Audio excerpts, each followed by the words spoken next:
Anatol Evans, the West's leading authority on the Afghan war. He lived during the 1980s with the Mujahideen and has met with Northern Alliance, Taliban and key US generals since. In his latest book, Pakistan, A Hard Country, he speaks to the people in a region critical to this war. Professor Levin, thanks very much for joining us. Did you get the impression US elites just don't care about casualties? Well, certain, and even serious than that, is that both in Afghanistan and in Iraq, the United States not civilian casualties, let alone enemy casualties, which really gives the impression that they don't give a damn.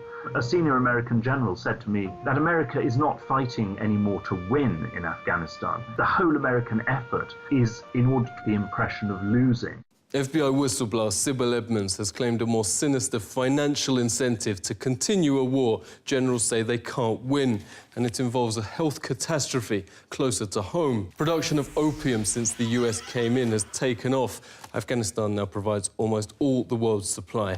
International calls to spray opium crops and end production, Reuters reports, are being blocked by the US government.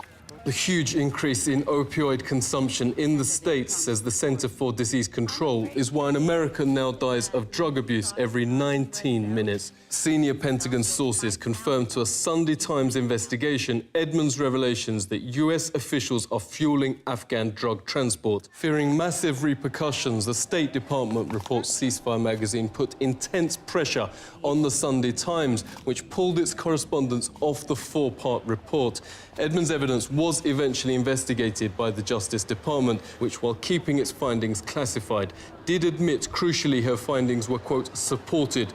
Let's speak to former intelligence officer Scott Rickard. Great to have you on the show. First, how big is this problem?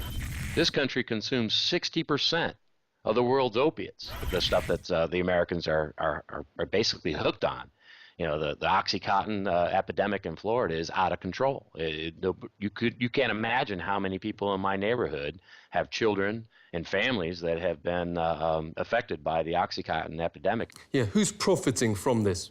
So the Afghan farmer doesn't make as much, you know. I mean, he's making the least amount. But the real money comes in when it gets out of the country. Daniel Hopsicker wrote a great book about the drug trade in Florida, called Welcome to Terrorland instead of Welcome to Disneyland. And it's a story about, it goes into the base where Mohammed Atta trained, or the airfield where Mohammed Atta trained, was a CIA operations field where they were flying in heroin. You're talking about billions of dollars a year in money that comes in that's you don't answer for it. So there, and it goes to the highest levels. I asked John McCain a question in a SICE Institute meeting. I asked him, I said, well, what do you think about the amount of drugs that are coming out of Afghanistan, making it into the streets of America? He said that it's beneath him. Cocaine Cowboys. It's a fake documentary. It goes into complete detail around the cocaine trade in the 70s and 80s. 7 times the deposits in Miami alone of all the other Federal Reserve banks at the time was being laundered and deposited through the Federal Reserve in Miami. So that should tell you something. It's a huge amount of money. The Justice Department says no one at HSBC will face trial for what Alternet calls massive drug money laundering and giving favoured client status to known narco barons. An investigation in London's Observer newspaper goes further, claiming, quote, the world's biggest drug money launderers are the City of London and Wall Street. The author of Questioning the War on Terror is Dr. Kevin Barrett. Great to see you, Kevin. What do you see as going on here? The Taliban had stopped the opium crop. They had shut down that business, which took away $1 trillion or so out of the coffers. When the U.S. invaded, they just propped up all the opium lords and told them to plant, and they had a bumper crop and set world records within a year or two.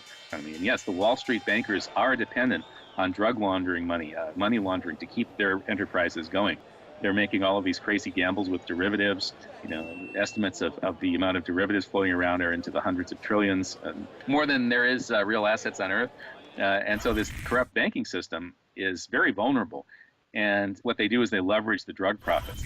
The State Department strenuously denies these claims. But in that case, asks leading terrorism analyst Nafiz Ahmed, why is it going to such extraordinary lengths to silence whistleblowers on this subject? Critics say the case for illegal use of white phosphorus and depleted uranium appears more clear-cut.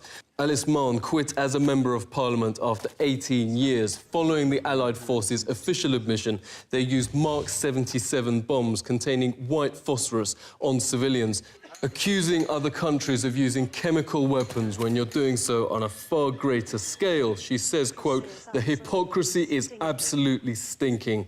Seek truth from facts."